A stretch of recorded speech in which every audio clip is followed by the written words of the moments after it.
안녕하세요. 이상큐브입니다. 지난 9일 국내 언론에서 비호에 관한 흥미로운 보도가 나왔습니다. 내용은 비호의 인도 수출이 좌절된 줄 알았는데 인도가 무기사업 우선 협상자 지위를 유지했다는 보도입니다. 우선 기사의 내용을 살펴보겠습니다. 하나디펜스가 러시아 정부의 회방에도 불구하고 3조 원 규모의 인도 자주방 공포 미사일 시스템 사업에 우선 협상자 지위를 유지했다. 하나디펜스는 인도 기업과 협력하여 최종 계약을 이끌어낸다는 전략이다. 9일 업계에 따르면 인도 정부가 최근 관계기관 회의를 열고 하나디펜스와 협상을 진행하고 있는 자주방 공포 미사일 시스템 도입 사업을 예정대로 진행하기로 결정했다. 기술적인 문제 등을 이유로 사업 전면 재검토를 요구했던 러시아 정부의 주장을 일축한 셈이다. 앞서 러시아는 하나디펜스의 비호복합의 기술 개선이 필요하다고 지적하며 사업 재검토를 줄기차게 주장했다. 여기에 러시아는 인도 정부의 제조업 육성 정책인 메이크 인 인디아 등을 내세워 하나디펜스의 우선 협상자 지위를 끊임없이 흔들었다. 결국 인도 국방부는 러시아 요청을 반영하여 자주방 공포 미사일 시스템 사업자 선정 절차 전반에 대한 검토를 내부 독립감시기구에 맡기기로 했다. 러시아의 방해에도 하나디펜스는 성능 테스트 과정에 유일하게 참여한 기업이라는 점을 내세워 인도 정부를 끊임없이 설득했다. 또한 인도 방산기업 라세넨투브로와 함께 비호복합 체계 K-30 비호를 현지에서 제조한다는 현지화 전략도 적극적으로 어필했다. 우리나라 정부도 하나디펜스를 측면 지원했다. 정경두 국방부 장관은 지난 7월 라즈나트 싱 인도 국방부 장관과의 전화통화에서 지난 2018년 인도군이 택한 K-30 비호복합 시스템 계약 체결을 촉구했다. 하나디펜스 관계자는 사업 관련 진행 상황을 구체적으로 확인해주기 어렵다며 2018년 10월 인도 국방부에서 시험평가 합격 및 가격 협상 대상 장비 선정 통지 이후 계약 체결을 위해 최선을 다하고 있다고 말했다. 한편 비호복합은 저고도로 침투하는 적 항공기나 헬리콥터를 요격하는 대공무기 체계이다. 대공포의 짧은 사거리를 적어도 단거리 요격 미사일로 보완하는 체계다. K-30 비호는 지대공 유도무기 신궁을 탑재한 이동식 대공무기로 저고도로 침투하는 적 항공기나 헬리콥터를 요격하는 무기체계로 드론 공격 등을 막는 데 특히 효과적이다. 그동안 인도군 당국은 파키스탄과의 국경지역 5개 육군 여단에 해당 방어체계를 배치를 위한 자주방공포 미사일 시스템 사업을 진행해왔다. 비호복합 104대와 탄약운 반차량 97대, 지휘용 차량 39대, 미사일과 탄환각 4,928발과 17만 2,260발 등으로 구성됐다. 사업 규모는 최대 3조 원 규모이다. 이상이 기사의 전문이었습니다. 약간의 설명을 덧붙이면 인도 정부가 최근 개최한 회의에서 하나디펜스와 진행 중인 복합 방공 시스템 K-30 비호 조달 사업을 예정대로 계속하기로 결정했다고 보도했으며 이것이 사실이라면 인도가 올해 9월에 내린 결정을 뒤집은 셈입니다. 인도는 저공을 비행하는 항공기나 소형 UAV 등으로부터 자군 부대나 시설을 보호하기 위해 자주식 근거리 방공 시스템을 조달하기로 결정했습니다. 이 요구에 한국이 K-30 비호를 제안했으며 러시아가 EK-22M1 퉁구스카와 96K6 판치르 S1을 제안해 최종 선정이 논의됐으나 러시아의 제안은 인도 측의 요구를 충족시키지 못했다며 한국 측에 손을 들어줬습니다. 결국 최종 전형 서류 심사에서 러시아가 제안한 EK-22M1과 96K6는 탈락하여 실제 기기 시험을 받은 것은 한국뿐이고 비호의 성능에 만족한 인도는 비호를 구매하기로 결정했지만 정식 구매 협상에 들어가기도 전에 러시아가 이의를 제기하면서 사업이 꼬이게 되었습니다. 러시아는 인도에 있어 전략적 동반자이자 최대의 방위 장비 공급국입니다.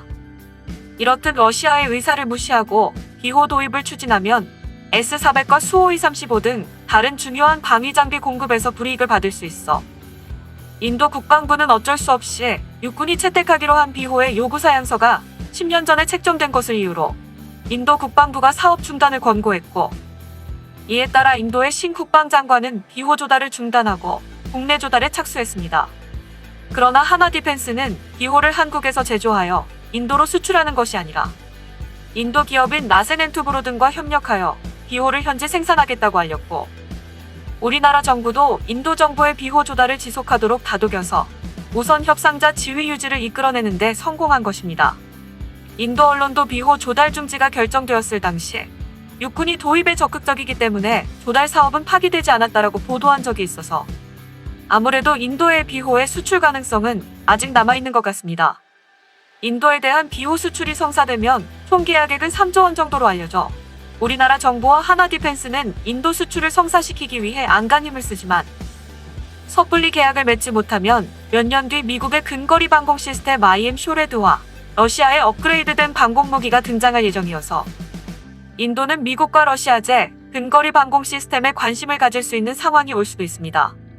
현재 미국에 배치될 예정인 근거리 방공 시스템 IM 쇼레드에 대해 알아보면 미 육군은 전장을 활보하는 무인 항공기 대책에 약 12억 달러를 투자할 것이라고 발표했습니다. 미 육군은 전장에서 사용되는 무인 항공기에 대한 대책으로 개발 중이던 근거리 방공 시스템인 IM 쇼레드 조달을 결정하고 제너럴 다이내믹스와 12억 1920만 달러 상당의 계약을 맺었다고 발표했습니다. 근거리 방공 시스템 IM 쇼레드는 전방부대에서 사용할 수 있는 기동력을 갖추고 있으며 무인 항공기와 회전익기, 고정익기의 위협을 무력화하기 위한 시스템을 탑재한 무기입니다.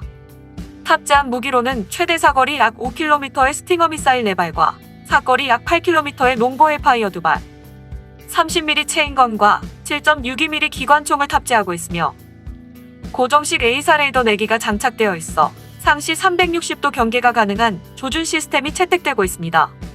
즉, 러시아의 판치르 S1과 우리나라의 비호와 같은 복합식 근거리 방공 시스템으로 분류되는 시스템입니다. 이런 상황에서 미국의 경제 전문 매체인 포브스는 미국이 도입한 IM 쇼레드에 대해 다양한 각도에서 우려의 목소리를 냈습니다. 내용을 요약하면 미 육군은 수십 년 동안 공군과 해군이 제공하는 항공전력의 우세하의 전장 환경을 누리고 온 결과 상공을 커버하는 근거리 방공 시스템은 꾸준히 쇠퇴해 현재 미 육군에는 고기동 차량의 스팅어 4발과 또는 8발을 탑재한 M1097 어벤저가 소수 배치되어 있을 뿐입니다. 하지만 2014년에 발발한 크림반도를 둘러싼 우크라이나군과 러시아군의 전투에서 UAV가 다수 사용되어 군사적 성공을 거둔 것이 보고되자 미국은 수십 년 동안 경시해온 근거리 방공 시스템의 신규 개발 검토에 들어갔지만 2016년에서 2017년에 걸쳐 실시된 이라크의 모슬 탈환 작전에서 미 육군은 UAV의 위협을 몸으로 체험하게 됩니다. 이 싸움은 이슬람 과격단체인 이슬람 국가에 점거된 이라크 도시인 모슬을 탈환하기 위한 것으로 이라크군을 지원하기 위해 연합군도 전쟁에 참가했으나 미 육군은 ISIL이 사용하는 상용기를 개조한 450달러짜리 드론에 의해 60여 년 만에 공중공격을 받았다며 충격을 받은 것으로 알려졌습니다. 당시 모슬 상공은 미 공군기의 완전한 항공 우세하에 있었습니다. 하지만 유인 전투기는 지상에서 수십 미터를 비행하는 ISIL의 소형 드론에 아무런 도움이 되지 않자 충격을 받은 미 육군은 기동 근거리 방공 시스템 IM 쇼레드 개발을 추진해 2년여 만에 양산 배치까지 앞당겼으나 IM 쇼레드는 졸속으로 개발되어 실용화에 대해 포브스가 경고하고 있는 것입니다. IM 쇼레드는 실용화를 서두르기 위해 기술적으로 성숙한 기존 센서와 무기를 조합하는 방식으로 개발되어 개발 위험은 낮지만 포브스는 비슷한 방법으로 개발에 실패한 근거리 방공 시스템 M247 서전투 요크를 예로 들며 개개의 기술이나 구성 요소가 아무리 성숙해도 이들을 통합하는 프로세스의 난이도가 떨어지는 것은 아니다라고 설명했습니다. 최근에 벌어진 시리아 내전이나 지금 벌어지고 있는 아르메니아와 아제르바이잔 전장에서는 중국제 드론과 터키제 드론이 활약하고 있으며 인도는 중국과 터키와 친분이 두터운 파키스탄으로 두 나라의 드론이 들어갔을 것으로 상정하고 계약을 진행할 것으로 보입니다. 하지만 현재 전장에서 활약하는 중국과 터키제 드론은 5km 이상의 상공에서 공대지 미사일을 발사하므로 사거리가 5km 이하인 비호로서는 이들 드론을 격추시킬 수가 없습니다. 때문에 미국과 러시아는 5km 이상의 상공에서 공격하는 드론을 잡기 위한 드론을 개발하거나 업그레이드를 진행 중입니다.